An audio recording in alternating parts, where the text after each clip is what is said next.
Hello बच्चों, कैसे हैं आप सब। तो एक बार फिर से मैं स्वागत करता हूं अपने प्यारे से YouTube channel study with Sharda.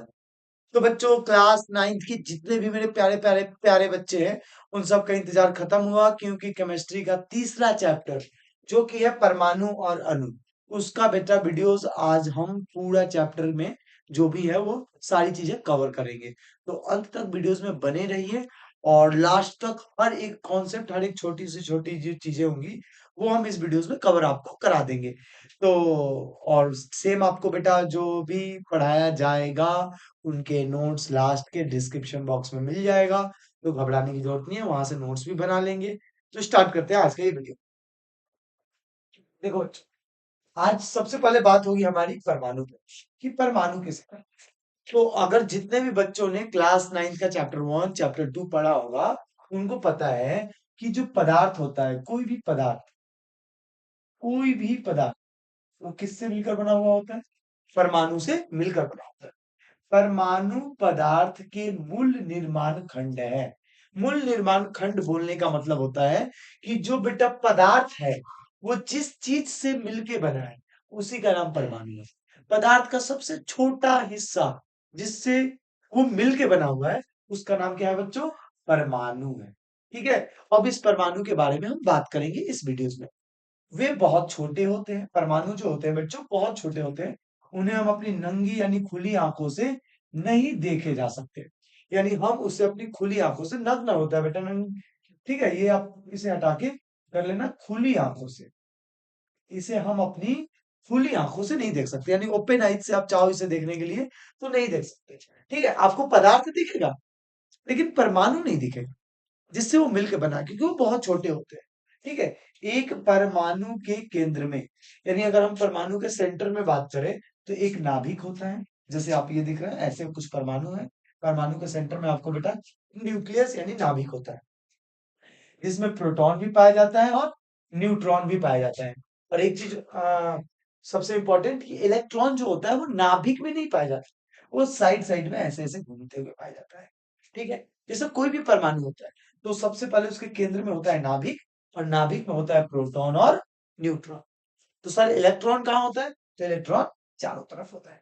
तो अब अपने अगल बगल बेटा आप लोग जो चीजें देख रहे हो, कुर्सी, बेंच, टेबल, जितनी भी चीजें हैं, हर एक पदार्थ किससे मिलकर बना हुआ है? परमाणु से मिलकर बना है। और हर परमाणु में इलेक्ट्रॉन, प्रोटॉन और न्यूट्रॉन होते हैं। लेकिन परमाणु का जो केंद्र होता है उसका नाम नाभिक होता है। और नाभिक में केवल दो चीजें होती हैं, एक प्रोटॉन और एक न्यूट्रॉन। ये ध्यान रखिएगा। ठीक है, कि परमाणु के नाभिक में केवल दो चीजें होती हैं, प्रोटॉन और न्यूट्रॉन। चलो सर, अब बढ़ते हैं अगले स्लाइड पे। अब अगले स्लाइड में कह रहा है कि जो इलेक्ट्रॉन होते हैं, जिसके बारे में अभी सर ने आपको बताया, कि जो इलेक्ट्रॉन होते हैं वो नाभिक के चारों ओर, यानी अगर ये नाभिक है तो इसके चारों ओर एक कक्षाओं में घूमते हैं। कक्षाओं मतलब जिसे ऑर्बिट कहते हैं, ये जो आपको दिख रहा है ना, ये लाइनिंग ये कक्षा है। ठीक है, इसी पर घूमते हैं। और प्रत्येक तत्व एक प्रकार के परमाणु से बना होता है। एग्जैक्टली, ये सबसे इंपॉर्टेंट बात है, कि हर एक तत्व एक ही प्रकार के परमाणु से मिलकर बना होता है। जैसे कि अब ये गोल्ड है, ये दिख रहा है आपको सोना, ऐसे यहाँ पे आपको दिख जाएगा 79 प्रोटॉन है। तो बेटा ये गोल्ड का परमाणु है, यानी सोने की परमाणु, ये सोने की परमाणु, यानी जो गोल्ड है उसके अंदर किसके परमाणु पाए जाएंगे? गोल्ड के ही तो पाए जाएंगे। जो लोहा है उसके अंदर किसके परमाणु पाए जाएंगे? लोहे के परमाणु पाए जाएंगे। तो जो सोने के परमाणु है, उसके अंदर केवल और केवल सोने का ही जो होता है एटम यानी परमाणु पाया जाता है। सोने के अंदर लोहे का परमाणु नहीं पाया जाता। हर एक तत्व एक ही परमाणु से मिलकर बने होते हैं। तो सर क्या लोहे की परमाणु और सोने की परमाणु अलग है? बिल्कुल अलग है। हर एक परमाणु के अलग गुण होते हैं, अलग लक्षण होते हैं। तभी तो सोने का उपयोग आभूषण यानी ज्वेलरी बनाने में किया जाता है। अब लोहे का आप कभी चैन पहन के घूमते हो गले में? शादी है, शादी में आपने लोहे की चैन पहन ली और पहन के जा रहे हो, ऐसे तो नहीं होता है। आप सोने की चेन पहन के जाते हो, क्योंकि सोने की परमाणु की विशेषता है। क्या विशेषता है? कि सोना चमकीला होता है, शाइन करता है, इसीलिए। ठीक है। अब देखो, यही परमाणु मिलकर अणु और यौगिक बनाते हैं। जब परमाणु आपस में मिलते हैं तो दो चीजें बनती है, एक बनती है बेटा अणु और दूसरा बनता है आपका यौगिक। ये चीज ध्यान रखने वाली बात है। अब अणु और यौगिक क्या होते हैं, कैसे बनते हैं, इसके बारे में बताएंगे। लेकिन अणु और यौगिक किसके मिलने से बनते हैं, तो उसका नाम है परमाणु। किसके मिलने से बनते हैं बेटा, परमाणु के मिलने से बनते हैं। चलिए, अब यहाँ पे आप गोल्ड का परमाणु देख रहे हैं और यहाँ पे आपको कार्बन का परमाणु दिख रहा है, कार्बन और ये कार्बन की परमाणु। तो कार्बन के परमाणु में तीन चीजें होती है, परमाणु में कितनी चीजें होती है, परमाणु में एक होता है बेटा नाभिक, परमाणु में एक क्या होता है, नाभिक।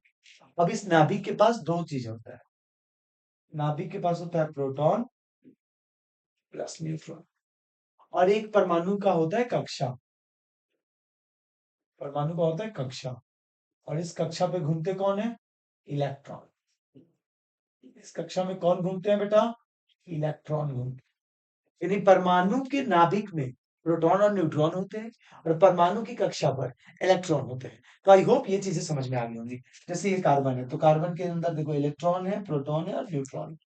अब प्रोटॉन ये देखो पॉजिटिव, न्यूट्रॉन को ऐसे, ये ब्लू कलर का आपका दिख रहा है, इससे डिनोट किया गया है। तो ये देखो ये सेंटर में है, और ये जो इलेक्ट्रॉन है वो ये चारों तरफ ऑर्बिट पे है। इस ऑर्बिट को हम हिंदी में कक्षा बोलते हैं, कक्षा, कक्षा पे पाए जाते हैं। क्लियर हो गया बेटा, तो यहां तक चीजें क्लियर हो गई कि इलेक्ट्रॉन कहाँ पे होता है, प्रोटॉन कहाँ पे होता है और न्यूट्रॉन कहाँ पे होता है। तो एक बार कमेंट बॉक्स में जल्दी से लिख दो कि जो प्रोटॉन और न्यूट्रॉन होते हैं, प्रोटॉन और न्यूट्रॉन, ये दोनों पाए जाते हैं कहाँ पे, फिर से बताओ, नाभिक पे। कहाँ पाए जाते हैं बेटा, नाभिक पे। और जो इलेक्ट्रॉन होता है, अपना इलेक्ट्रॉन, वो कहाँ पाया जाता है बेटा, कक्षा में। ये पाया जाता है कक्षा। कक्षा क्या होता है सर, तो किसी भी जो आपका तत्व है, जो परमाणु है, तत्व के जो परमाणु है, उस परमाणु के ऑर्बिट, यानी चारों तरफ जो सर्कल होता है, ये जो सर्कल आपको दिख रहा है, इसे ही कक्षा बोलते हैं। और जो सेंटर होता है उसे नाभिक बोलते हैं। क्लियर हो गया, यानी परमाणु के सबसे बीच वाले भाग को, सबसे मध्य केंद्र को, परमाणु के केंद्र को नाभिक कहते हैं। क्लियर हो गया, चलो ठीक है। तो अब बढ़ते हैं अगले स्लाइड पे। अब अगले स्लाइड में अपन क्या बात करेंगे, अब अगले स्लाइड में बात करेंगे कि ये परमाणु कितने बड़े होते हैं। जैसे परमाणु हमने बोला कि बहुत छोटे होते हैं, इन्हें हम अपनी खुली आंखों से नहीं देख सकते। तो कितने बड़े हैं आओ, यानी कितने छोटे हैं, इनकी साइज क्या है, इस पे बात करते हैं। तो परमाणु की जो त्रिज्या होती है उसे नैनोमीटर में मापा जाता है, नैनोमीटर। नैनोमीटर क्या है, एक इकाई है, मापने की इकाई, मापने की इकाई, जिससे हम मापते हैं कि भाई हमारा जो परमाणु है वो कितना बड़ा है। तो देखो, एक जो परमाणु होता है उसे नैनोमीटर में मापते हैं, और एक नैनोमीटर जो होता है वो 10 की पावर -9 मीटर के बराबर होता है। 10 की पावर -9। अब इस माइनस से पता चल रहा होगा कि ये कितनी छोटी वैल्यू है बेटा, सोचो। जैसे कि अब आप सापेक्ष आकार, यानी सापेक्ष आकार में हम यहाँ पे कंपेयर करेंगे साइज को। जैसे कि अगर हाइड्रोजन की परमाणु है तो उसकी त्रिज्या बेटा होती है 10 की पावर -10। अब सोचो कितनी छोटी है। अब आपको लग रहा होगा 10 की पावर -10 तो बहुत बड़ी है, नहीं बाबू। एक पावर जो है वो माइनस में है, इससे ये पता चल रहा है कि उसका आकार बहुत छोटा है। जैसे अगर हम जल की अणु की बात करें, और अणु और यौगिक दोनों बेटा किसके मिलने से बनने होते हैं, परमाणु के मिलने से। अणु प्लस यौगिक, अणु प्लस यौगिक दोनों किसके मिलने से बने होते हैं, परमाणु से मिलकर बने होते हैं। किससे मिलकर बने होते हैं बेटा, परमाणु से मिलकर, लिख देता हूं, बनते हैं। किससे मिलकर बनते हैं बेटा, परमाणु से मिलकर बनते हैं सर। तो जब परमाणु से मिलकर बने होते हैं तो जो जल होते हैं, वो जल के जो अणु होते हैं उनकी आकार आप देखो 10 की पावर -9। वैसे ही हीमोग्लोबिन के जो अणु है उनकी आकार 10 की पावर -8। ठीक है, और जैसे रेत के कण है उनका 10 की पावर -4। चींटी जो है बेटा उसकी 10 की पावर -3। सेब के जो परमाणु है उसका 10 की पावर -1। तो बेटा ये समझ सकते हो कि कितनी छोटी वैल्यूज है। परमाणु की जो साइज होती है वो बहुत छोटी होती है, और उन्हें हम नैनोमीटर में जनरली मेजर करते हैं, जिसमें 1 मीटर जो होता है वो 10 के पावर 9 नैनोमीटर के बराबर होता है, और 1 नैनोमीटर में 10 के पावर -9 मीटर होता है। इसे बेटा कहीं नोट कर लीजिएगा स्क्रीन पे अपने, यानी अपने नोटबुक पे, मतलब स्क्रीन पे तो मैं पढ़ा रहा हूँ, आप नोटबुक पे नोट कर लीजिएगा। नोटबुक पे इसे जल्दी से नोट कर लीजिएगा ताकि आपको आगे दिक्कत ना हो। ठीक है। अब हम बात करेंगे रासायनिक संयोजन के नियम। और रासायनिक संयोजन का मतलब क्या होता है कि जब ये बेटा चीजें आपस में मिलती हैं, जैसे आपस में क्या, जैसे कि पानी बना, जैसे कि H2O बना, तो ये जब आपस में मिली, इनका संयोजन हुआ, तो उसका क्या नियम है, मतलब ये कैसे मिलेंगे, क्या होगा, कैसे होगा, नहीं होगा, इन सब के बारे में। ठीक है, जिसमें सबसे पहले आता है द्रव्यमान संरक्षण का नियम, और दूसरा आता है स्थिर अनुपात का नियम। अब ये दोनों नियम बेटा किससे रिलेटेड है, जैसे केमिस्ट्री में कोई भी कंपाउंड बन रहा है, जैसे जल का निर्माण हो रहा है, या फिर मान लो नमक बन रहा है, कोई भी चीज बन रहा है, तो उसमें ये दोनों चीजें इंपॉर्टेंट है, द्रव्यमान संरक्षण का नियम भी पालन करती है और स्थिर अनुपात का नियम भी पालन करती है। कौन किसका पालन करेगा इसे हम अगले स्लाइड में बात करेंगे। लेकिन बेटा रासायनिक संयोजन, संयोजन मतलब मिलना, तो जब रासायनिक कॉम्बिनेशन होगा, तो उस समय ये दो नियम आपको ध्यान में रखने पड़ेंगे, द्रव्यमान संरक्षण और स्थिर अनुपात। अगले स्लाइड में मैं द्रव्यमान संरक्षण पे बात करूंगा कि द्रव्यमान संरक्षण का नियम क्या होता है। ठीक है बच्चों, तो देखो द्रव्यमान संरक्षण का नियम क्या कहता है। द्रव्यमान संरक्षण का नियम ये कहता है बेटा कि द्रव्यमान संरक्षण का नियम कहता है कि रासायनिक प्रतिक्रिया, रासायनिक प्रतिक्रिया बोले तो रासायनिक अभिक्रिया यानी केमिकल रिएक्शन, इसमें द्रव्यमान का ना तो सृजन होता है, सृजन मतलब कि निर्माण होना, क्रिएट होना, क्रिएशन, सृजन का मतलब होता है क्रिएशन, क्रिएट, द्रव्यमान का ना तो क्या होता है, क्रिएट होता है द्रव्यमान, और ना ही इसका विनाश होता है, विनाश बोले तो डिस्ट्रॉय। हम मास को खत्म नहीं कर सकते, आप मास को हटा नहीं सकते, नष्ट नहीं कर सकते, यही है बेटा द्रव्यमान संरक्षण का नियम।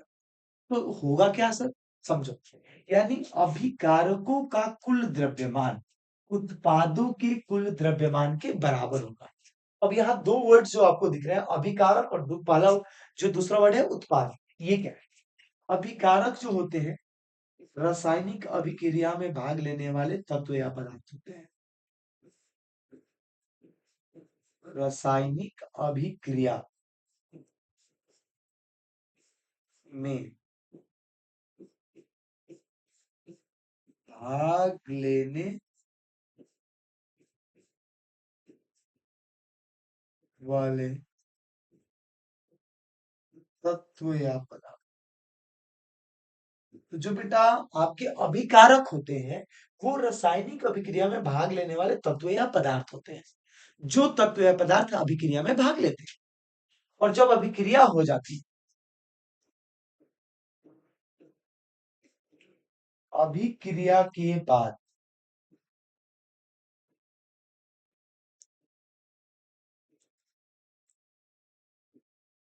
बने नए पदार्थ, अब अभिक्रिया हो गया तो कुछ नया चीज बनेगा, उसे उत्पाद बोलते हैं। जैसे कि जल का निर्माण है, जो जल के निर्माण में ये देखो, ये दो हाइड्रोजन, दो ऑक्सीजन, दो हाइड्रोजन, ये किस तरफ है, रिएक्टेंट यानी अभिकारक की तरफ, अभिकारक की तरफ। और जब ये आपस में मिले, देखो ये दो हाइड्रोजन के साथ, बेटा इस बात को समझ, इस दो हाइड्रोजन के साथ ये एक ऑक्सीजन वहां चला गया, और इस दो हाइड्रोजन के साथ ये एक ऑक्सीजन आ गया, समझ रहे हो, तो ये देखो कैसे निर्माण हुआ, H2O और H2O, बना कि नहीं बना, ऐसा तो नहीं है कि कुछ हाइड्रोजन गायब हो गया, कुछ ऑक्सीजन गायब हो गया। तो जब अभिक्रिया होती है बेटा, अभिक्रिया, तो रासायनिक अभिक्रिया के दौरान द्रव्यमान ना क्रिएट होता है ना ही डिस्ट्रॉय होता है, ये नहीं कि कुछ नया द्रव्यमान बन गया अपने आप, ऐसा नहीं होता। जितना मास बेटा रिएक्टेंट का होता है उतना ही मास प्रोडक्ट का होता है। हिंदी में बोले तो जितना द्रव्यमान अभिकारक का होगा उतना ही द्रव्यमान उत्पाद का होगा। अभिकारक से उत्पाद बनते समय कहीं भी द्रव्यमान नहीं जाएगा, अभिकारक से उत्पाद बनते समय द्रव्यमान की हानि नहीं होगी, द्रव्यमान जितना था उतना ही रहेगा। यही कहता है रासायनिक संरक्षण का नियम, द्रव्यमान संरक्षण का नियम, समझ रहे हो बेटा, जिसमें पहला द्रव्यमान संरक्षण था, दूसरा स्थिर अनुपात था। द्रव्यमान संरक्षण क्लियर हुआ, तो मैं मूव करूंगा अगले स्लाइड में, जिसमें हम बात करेंगे बेटा न्यूमेरिकल्स की। अब जैसे हमने पढ़ा द्रव्यमान संरक्षण का सिद्धांत, तो क्या पढ़ा कि अभिकारक और उत्पाद दोनों बराबर बराबर होते हैं, इनका कहीं भी विनाश नहीं होता है। तो देखो इसे समझो, एक अभिक्रिया में 5.3 ग्राम आपने बनाया सोडियम कार्बोनेट, सोडियम कार्बोनेट कितना बनाया, सॉरी, एक अभिक्रिया में कितना सोडियम कार्बोनेट लिया? 5.3 ग्राम सोडियम कार्बोनेट प्लस 6 ग्राम एसिटिक एसिड के साथ, 6 ग्राम एसिटिक एसिड के साथ अभिक्रिया की। यानी 5.3 ग्राम जो सोडियम कार्बोनेट था वो 6 ग्राम एसिटिक एसिड के साथ अभिक्रिया करती है। कितने एसिटिक एसिड के साथ? 6 ग्राम। 5.3 ग्राम का सोडियम कार्बोनेट की अभिक्रिया 6 ग्राम के एसिटिक एसिड के साथ करा दी गई। अब देखो क्या होगा, उत्पाद, उत्पाद मतलब कि जो नया प्रोडक्ट बना वो क्या बना? 2.2 ग्राम कार्बन डाइऑक्साइड, और कार्बन डाइऑक्साइड एरो लगा दो, इसमें बन रहा है सोडियम एसिटेट कार्बन डाइऑक्साइड।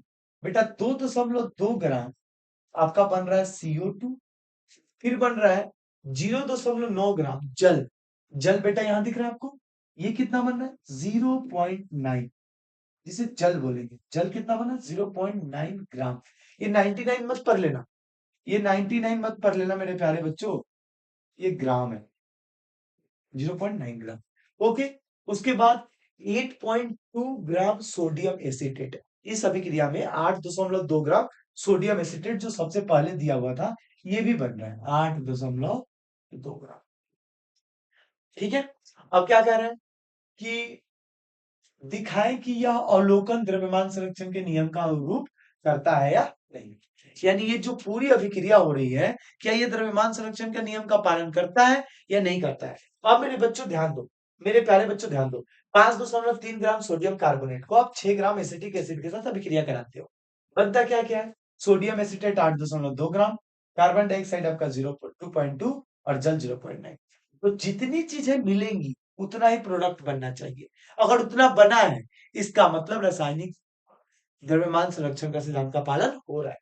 जितनी चीजें मिली हैं उतना ही बनना चाहिए। क्या समझ में आ रहा है कि जितनी चीजें अभिकारक मिली हैं उतना ही उत्पाद बनना चाहिए? अब जोड़ो, 6 5 11, 11.3 ग्राम अभिकारक मिलके बनाएगा 2.2 और 8.2, 10.4, 10.4 में 0.9 प्लस कर लो, 10.4 और 0.9, 4 13, 11.3, यानी 11.3 ग्राम।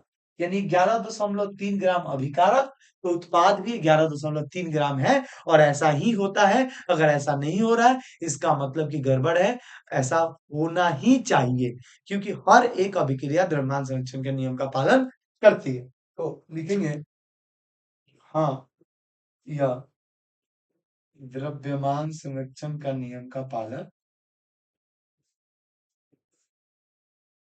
हाँ या द्रव्यमान संरक्षण के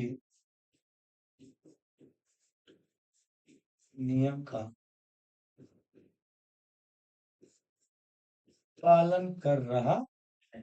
यानी ये जो पूरा का पूरा बेटा इक्वेशन आपको दे रखा है, ये बेटा द्रव्यमान संरक्षण के नियम का पालन कर रहा है, इसका मतलब ये। अब बेटा देखिएगा, समझिएगा इसको कि स्थिर अनुपात का नियम क्या है। अब अगला क्या आता है हमारा? स्थिर अनुपात का नियम। अब स्थिर अनुपात का नियम क्या कहता है? ये कहता है कि किसी रासायनिक पदार्थ में, किसी भी रासायनिक पदार्थ के अंदर जो तत्व हमेशा द्रव्यमान के अनुसार निश्चित अनुपात में मौजूद होते हैं। वेरी, किसी रासायनिक पदार्थ में जो तत्व होते हैं वो द्रव्यमान के अनुसार एक निश्चित अनुपात होते हैं, उनका अनुपात निश्चित होता है। ऐसा नहीं कि किसी भी अनुपात में मिल गए। नहीं समझ में आया बेटा? देख, कोई रासायनिक पदार्थ समझता है, जैसे पानी। अब पानी के अंदर, जैसे यहाँ दिखा भी एग्जांपल, H2O में ले भी लेता हूँ। H2O में दो लोग हैं, हाइड्रोजन और ऑक्सीजन। H2O में दो लोग हैं, हाइड्रोजन और ऑक्सीजन। अब देखो, जल में हाइड्रोजन और ऑक्सीजन का द्रव्यमान अनुपात हमेशा 1:8 होता है। कैसे समझो? अब बेटा देख, यहाँ हाइड्रोजन कितना था? 2 था। ऑक्सीजन कितना था? 1 था। हाइड्रोजन का द्रव्यमान 1 होता है। कितना होता है बेटा? 1 होता है। तो हाइड्रोजन 2 का द्रव्यमान 2 होगा, लेकिन ऑक्सीजन का द्रव्यमान कितना होता है? 16 होता है। तो 1 ऑक्सीजन है तो इसका द्रव्यमान 16। सर हाइड्रोजन का 2 कैसे हो गया? हाइड्रोजन का द्रव्यमान तो 1 होता है, लेकिन हाइड्रोजन कितना था? 2 था। मेरा बाबू, हाइड्रोजन कितना था? 2 था। तो अब 2 हाइड्रोजन है तो द्रव्यमान भी 2 होगा। तो 2 एकम 2, 1 ऑक्सीजन 16, इसको कैंसिल आउट कर दो, तो इसका अनुपात हो गया 1:8। यानी जो जल का निर्माण होता है उसमें हाइड्रोजन और ऑक्सीजन हमेशा 1:8 के अनुपात में मिलते हैं। फिक्स है, इसे बोलते हैं स्थिर अनुपात का नियम। चाहे वो नाले का पानी हो, चाहे वो गटर का पानी हो, चाहे वो रेन वाटर हो, चाहे वो टैप वाटर हो, चाहे वो सी वाटर, सोर्स मैटर नहीं रखता है। स्थिर अनुपात का नियम ये कहता है कि तू पानी कहीं से भी ले आ रे, तू पानी कहीं से भी ले आ, मेरे को फर्क नहीं पड़ता तू पानी लाया कहां से, लेकिन पानी के अंदर बेटा अनुपात 1:8 होगा। अब ये मत बोलना कि जो समुद्र का पानी होता है वो नमकीन होता है, बेटा नमकीन तो उसके अंदर सॉल्ट है इसलिए, लेकिन जो पानी है वो 1:8 ही होगा। अब जैसे अमोनिया, अमोनिया का फॉर्मूला होता है NH3। क्या होता है? NH3। इसमें जो नाइट्रोजन होता है और हाइड्रोजन होता है, उसका द्रव्यमान अनुपात 14:3 होता है। फिक्स है कि 14:3। कैसे? देख, इसमें एक नाइट्रोजन है और एक हाइड्रोजन है, हाइड्रोजन 3 है। अब देखो, नाइट्रोजन, एक नाइट्रोजन का द्रव्यमान 14 होता है और हाइड्रोजन का द्रव्यमान 1 और 3 है, तो 3, तो अनुपात कितना बना? 14:3। 14:3, यानी अमोनिया जब बनता है तो दो लोग मिलते हैं, नाइट्रोजन और हाइड्रोजन। नाइट्रोजन का अनुपात 14 और हाइड्रोजन का अनुपात 3, दोनों का मिलने का रेशियो होता है 14:3। अब हमें कैसे पता चलेगा कि भैया किसका क्या द्रव्यमान होगा? तो आगे मैं आप लोगों को बताऊंगा कि किस पदार्थ का द्रव्यमान कितना होगा, इन चीजों के बारे में हम बात करेंगे। सबसे पहले स्थिर अनुपात का नियम बताओ, क्लियर हो गया?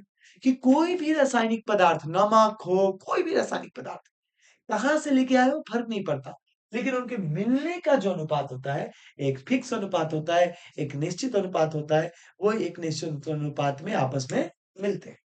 क्लियर है क्या बेटा? बताओ जल्दी, क्लियर है? ठीक है, अब अगले स्लाइड की ओर मूव करते हैं। अब अगला स्लाइड क्या कहता है? अब हमारा आ गया, मुझे लग रहा है कि रासायनिक संयोजन का जो नियम था उस पे स्थिर अनुपात वाला क्वेश्चन हमने नहीं लगाया ना, उस पे के क्वेश्चन होंगे। जब 3 ग्राम कार्बन को, कितना कार्बन, कार्बन को 8 ग्राम ऑक्सीजन में जलाया जाता है। 3 ग्राम कार्बन को कितने ऑक्सीजन के साथ जलाया जाता है? 8 ग्राम ऑक्सीजन के साथ जलाया जाता है। तो 11 ग्राम, तो 11 ग्राम कार्बन डाइऑक्साइड बनता है। तो CO2 कितना बनता है? 11 ग्राम। ठीक है बेटा, जब हम कार्बन प्लस ऑक्सीजन क्या बनाएगा? Carbon dioxide. अब 3 ग्राम कार्बन के साथ 8 ग्राम ऑक्सीजन जलाया, सॉरी 3 ग्राम कार्बन को 8 ग्राम ऑक्सीजन की उपस्थिति में जलाया, तो 11 ग्राम कार्बन डाइऑक्साइड बना। एक बार बेटा इसको पढ़ लो कि जब 3 ग्राम कार्बन को 8 ग्राम ऑक्सीजन में जलाया जाता है, 3 ग्राम कार्बन के लिए 8 ग्राम ऑक्सीजन चुना, जलाया, 11 ग्राम कार्बन डाइऑक्साइड बनता है। तो जब 3 ग्राम कार्बन को 50 ग्राम ऑक्सीजन में जलाया जाता है, तो 3 ग्राम कार्बन को अब किस में जलाओगे? 50 ग्राम में। 50 ग्राम में जलाओगे तो कार्बन डाइऑक्साइड कितना द्रव्यमान बनेगा? तो कार्बन डाइऑक्साइड कितना बनेगा ये बताओ, क्वेश्चन मार्क, कितना बनेगा? दूसरी बात, रासायनिक संयोजन का कौन सा नियम आपके उत्तर को नियंत्रित करेगा? और रासायनिक संयोजन के दो नियम, एक द्रव्यमान संरक्षण, दूसरा स्थिर अनुपात। अब मेरी बात सुन बेटा, 3 ग्राम कार्बन को 8 ग्राम ऑक्सीजन में जलाया ना तूने, 3 ग्राम कार्बन को 8 ग्राम ऑक्सीजन में, तो 11 ग्राम कार्बन डाइऑक्साइड बना। अब इसी 3 ग्राम कार्बनवा को 50 ग्राम ऑक्सीजन रेल दिया, रेल के ऑक्सीजन दिया, रेल के जलाया, तो बताओ कितना कार्बन डाइऑक्साइड बनेगा? मेरे बच्चे बोलेंगे 53 ग्राम, 53 ग्राम, थप्पड़ मारूंगा बेटा, थप्पड़ मारो। स्थिर अनुपात का नियम क्या कहता था कि भाई देख, 3 ग्राम कार्बन को तू 50 ग्राम में भी जला ले, तब भी ये 11 ग्राम ही कार्बन डाइऑक्साइड देगा। बोलोगे भैया क्या आप बेवकूफी वाली बात करते हो? मेरे बाबू, मेरा बच्चा सुन बात है, 3 ग्राम कार्बन को केवल 8 ग्राम ही ऑक्सीजन चाहिए, केवल 8 ग्राम ही ऑक्सीजन चाहिए। बाकी जो 42 ग्राम बच गया वो ऑक्सीजन तेरे को अलग प्राप्त हो जाएगा, बाकी के 42 ग्राम तुम्हें क्या प्राप्त हो जाएगा? ऑक्सीजन प्राप्त हो जाएगा। क्योंकि बेटा 3 ग्राम कार्बन के लिए 8 ग्राम ही ऑक्सीजन चाहिए होता है। ये स्थिर अनुपात का नियम क्या कहता है कि बेटा तो हर एक चीज में जो द्रव्यमान का अनुपात होता है वो निश्चित होता है। 3 ग्राम कार्बन को 8 ग्राम ऑक्सीजन चाहिए था, 11 ग्राम कार्बन डाइऑक्साइड दे दिया। अब ये 3 ग्राम कार्बन को ऑक्सीजन तुम ज्यादा दे दो, ज्यादा दे दो, 50 ग्राम दे दो, तब भी ये बेटा यूज कितना करेगा? 8 ग्राम। और 8 ग्राम के साथ जलकर 11 ग्राम ही कार्बन डाइऑक्साइड देगा, बाकी जो 42 ग्राम ऑक्सीजन था वो एज इट इज रह जाएगा। अब मान लो कि बेटा आपको भूख है 5 रोटी की और आपको मैं 45 रोटी दे दूं, तो मतलब समझ रहे हो मेरी बात को, कि 5 रोटी वाले बंदे को आप 45 रोटी दे दोगे, खा लेगा? फिक्स है, नहीं खाएगा। 3 ग्राम कार्बन को 8 ग्राम ऑक्सीजन के साथ जलना है, वो 8 ग्राम के साथ जलेगा, कहेगा हमें 11 ही ग्राम कार्बन डाइऑक्साइड देंगे, हमें 42 ग्राम ऑक्सीजन नहीं चाहिए, बिल्कुल नहीं चाहिए। तो ये बेटा कौन से उत्तर के सॉरी कौन से नियम का पालन कर रहा है? स्थिर अनुपात का नियम। कौन सा नियम बच्चा? स्थिर अनुपात का नियम। ये जो पूरा का पूरा सिचुएशन है बेटा, वो स्थिर अनुपात के नियम का पालन कर रहा है। क्लियर है? मुझे उम्मीद है कि समझ में आ गया होगा आप लोगों को। चलो भाई, इसके साथ अगले क्वेश्चन पे बढ़ते हैं। ठीक है, कि हाइड्रोजन और ऑक्सीजन द्रव्यमान के अनुसार 1:8 के अनुपात में संयोजित होकर जल बनाते हैं। बेटा हाइड्रोजन और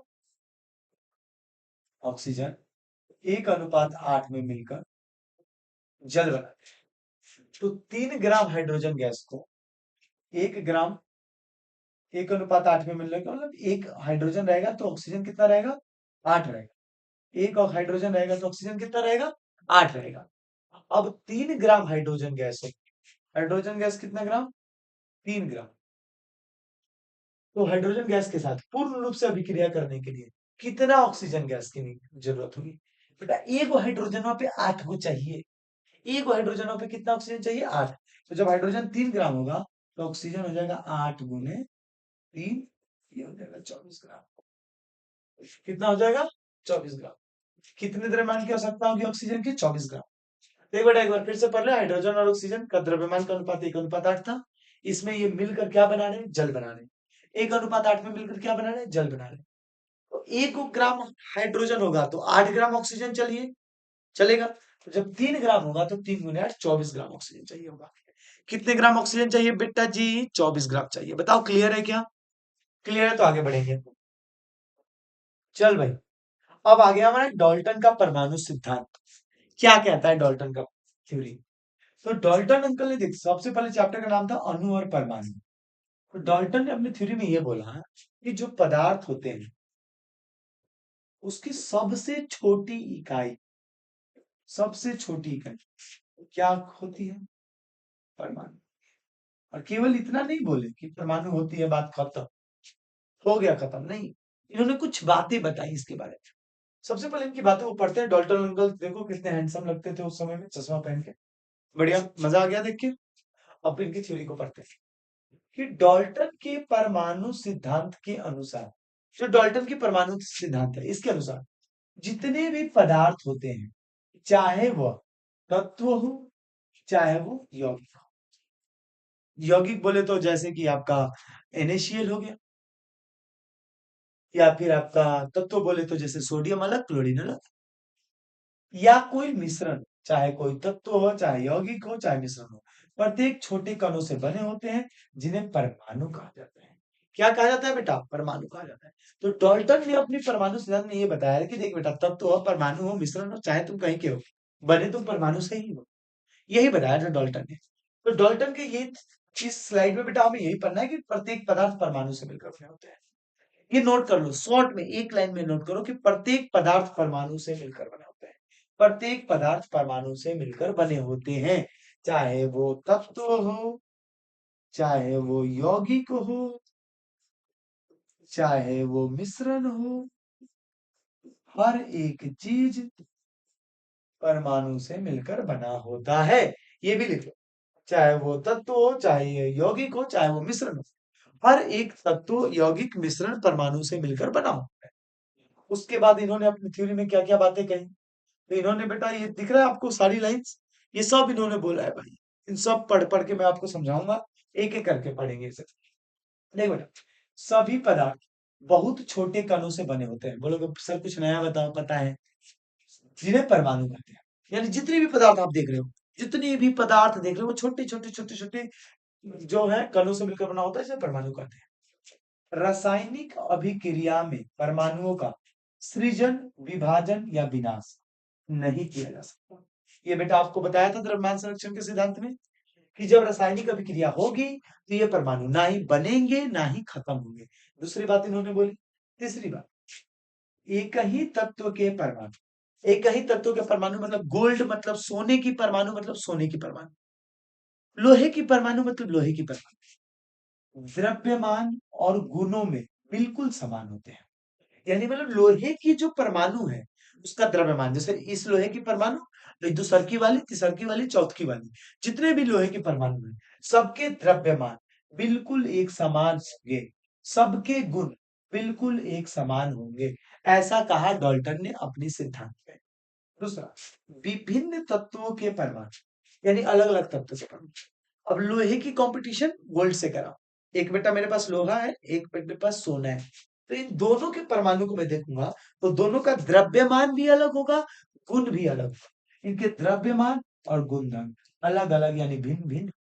बिल्कुल सही है। देख बेटा, एक ही तत्व के परमाणु का गुणों सेम होगा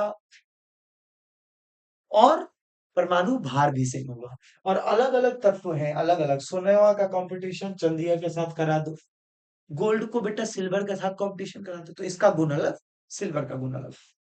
दूसरा, परमाणु सरल पूर्ण संख्या अनुपात में संयोजित होकर, यानी परमाणु एक फिक्स रेशियो में संयोजित होकर कैसा नहीं मिलेंगे, एक निश्चित अनुपात में मिलकर यौगिक बनाते हैं, इसे बोलते हैं बेटा स्थिर अनुपात का।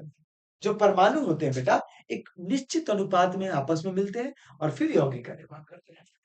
ये बेटा मैंने आपको स्थिर अनुपात के नियम में बता दिया था। और लास्ट, किसी यौगिक में परमाणुओं के प्रकार, यानी कोई भी यौगिक है उसमें परमाणुओं के प्रकार और संख्या सदैव समान रहती है। जैसे आपका हो गया पानी, तो पानी में हमेशा जो परमाणु होंगे वो हाइड्रोजन और ऑक्सीजन ही होंगे, और इनकी जो संख्या होगी वो हमेशा समान रहेगी, बदलेगी नहीं। ये नहीं कि नाले का पानी ले लिया तो उसमें हाइड्रोजन ऑक्सीजन अलग मिलेंगे, गटर के पानी समुद्र के पानी में अलग मिलेंगे। तो किसी भी यौगिक में परमाणुओं का नाम, परमाणुओं की संख्या बिल्कुल समान होती है। प्रत्येक परमाणु जो जिस अनुपात में मिलते हैं वो निश्चित होता है। अलग अलग तत्वों के परमाणु का गुण अलग अलग होता है, एक तत्व के परमाणु का गुण एक होता है। बोलो क्लियर है कि नहीं? क्लियर है ना? एक ही तत्व का एक होता है, अलग अलग तत्वों का अलग होता है। क्लियर हो गया? चलो आगे बढ़ते हैं, आगे बढ़ते हैं सर। अब डाल्टन अंकल ने ये बात बोल दिया।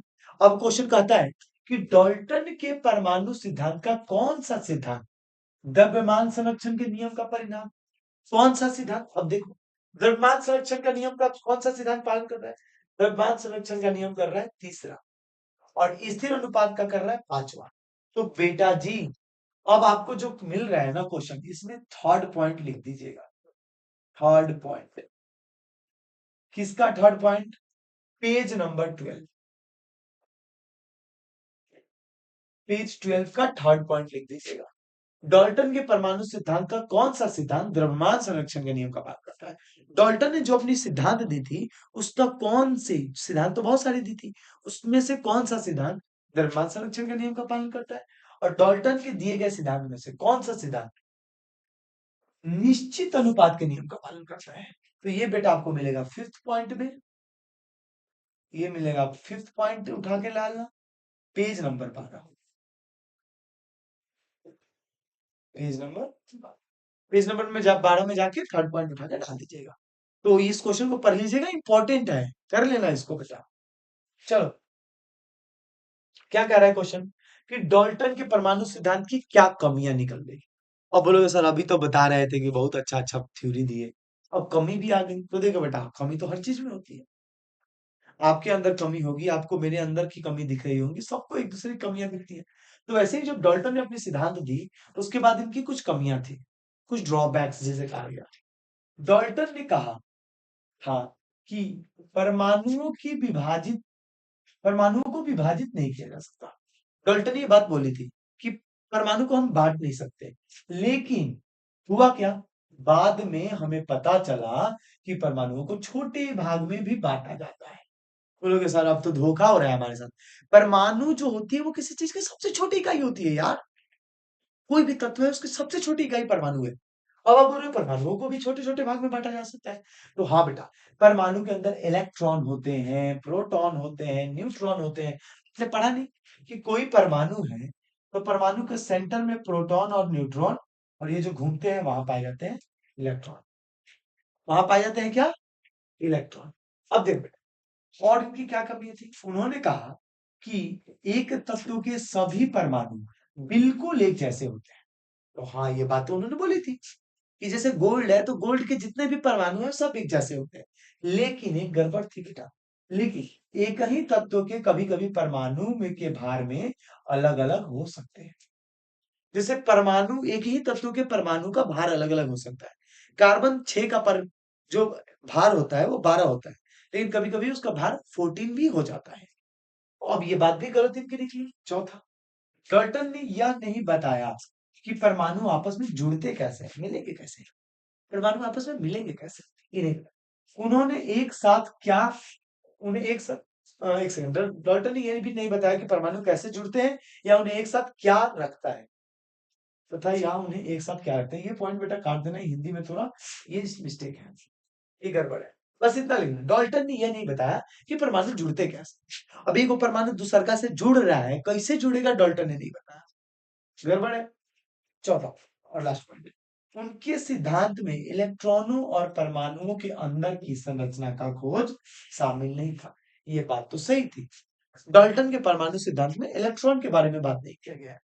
अब बोलोगे भैया आप तो बात कर रहे हो, तो देखो बेटा इलेक्ट्रॉन के बारे में मैं बात कर रहा हूँ, लेकिन डाल्टन ने अपने सिद्धांत में इलेक्ट्रॉन की कोई बात नहीं की थी कि इलेक्ट्रॉन कहाँ होते हैं, कैसे होते हैं, इनके बारे में कोई बात नहीं की गई थी। तो ये एक बेटा कमियां थी। अब यहां से दो क्वेश्चंस आपके बन गए कि डाल्टन का परमाणु सिद्धांत क्या क्या था, डाल्टन का परमाणु सिद्धांत क्या क्या था, ये बन गया आपका बेटा, ये वाला एक पॉइंट बन गया। डाल्टन का परमाणु सिद्धांत क्या था, ये बेटा देख लेना, ये परमाणु सिद्धांत क्या क्या थे याद कर लेना। और एक पॉइंट ये बन गया कि डाल्टन के परमाणु सिद्धांत में क्या क्या कमियां थी। डाल्टन के परमाणु सिद्धांत की जो कमियां थी वो एक इंपॉर्टेंट बन गया। तो इन चीजों को आप लोग ध्यान में रख के आगे बढ़ेंगे। अब हम बात करेंगे आधुनिक युग के तत्वों के प्रतीक। देख, अब जितने भी तत्व हैं किससे मिलकर बने हैं? परमाणु से। अब जो आधुनिक युग है, इनके तत्वों के प्रतीक यानी इनके तत्वों के सिंबल्स क्या है, इन पे बात करेंगे। देख बेटा, ध्यान से समझना, डाल्टन पहले व्यक्ति थे जिन्होंने तत्वों के लिए प्रतीकों का प्रयोग किया, यानी सिंबल, हर एक तत्व के लिए अलग ही संकेत। जैसे ये आपको हाइड्रोजन दिख रहा है, ऐसे गोल बना के बीच में टीका कर दिया। कार्बन में ये ऐसे गोल बना दिया और बीच में ऐसे कलर किया हुआ है। ऑक्सीजन के लिए ऐसे गोल बना दिया और बिल्कुल ब्लैंक छोड़ दिया। तो अब जैसे कहीं आपको ऐसा दिखे तो ये किसका परमाणु है? ऑक्सीजन का। और कहीं इसके अंदर कलर दिखे तो किसका परमाणु है? वो परमाणु है कार्बन का। उसी तरह फास्फोरस के लिए ऐसा बना दिया, ये प्लस बीच में आ गया तो सल्फर, आई है तो आयरन, एल है तो सीसा, सी है तो कॉपर, एस है तो सिल्वर। पारा में ऐसे डॉट डॉट दिए गए हैं और ऐसे लाइनिंग बना दी तो गोल्ड, और बीच में पी लिख दिया तो प्लेटिना। जिनमें से प्रत्येक एक परमाणु का प्रतिनिधित्व करता है, जिसमें प्रत्येक एक परमाणु का प्रतिनिधित्व करता है। सिंबल्स है वो हर एक सिंबल एक अपने परमाणु के बारे में बताता है। और ये बेटा किसने करा? डाल्टन ने। इन्होंने पहले व्यक्ति थे, यही सबसे पहले व्यक्ति थे जिन्होंने प्रत्येक तत्व के लिए अलग अलग चीजों का प्रयोग करना शुरू कर दिया। समझ रहे हो? अनेक तत्वों के लिए हर एक चीज के लिए एक अलग अलग सिंबल्स का प्रयोग किया, और हर एक सिंबल्स अपने बारे में बताएगा कि मैं कहां से आया। वैसे ऐसे गोल है तो देख के बता दो कि ये ऑक्सीजन है और ये ऑक्सीजन के एटम की बात हो रही है। समझ रहे हो? लेकिन बाद में बर्जेलियस नाम के आदमी जो थे, उन्होंने तत्व के नाम से एक या दो अक्षर का उपयोग करने का सुझाव दिया। फिर बर्जेलियस ने बोला कि नहीं देखो, ऐसा मत करो, जो तत्व है वो तत्व का जो नाम है उसी के नाम में से दो वर्ड्स लेकर आते हैं, और वो हम बेटा क्या बनाएंगे? प्रतीक बनाएंगे। प्रतीक बोले तो सिंबल बनाएंगे। सिंबल, जैसे कि मैग्नीशियम हो गया,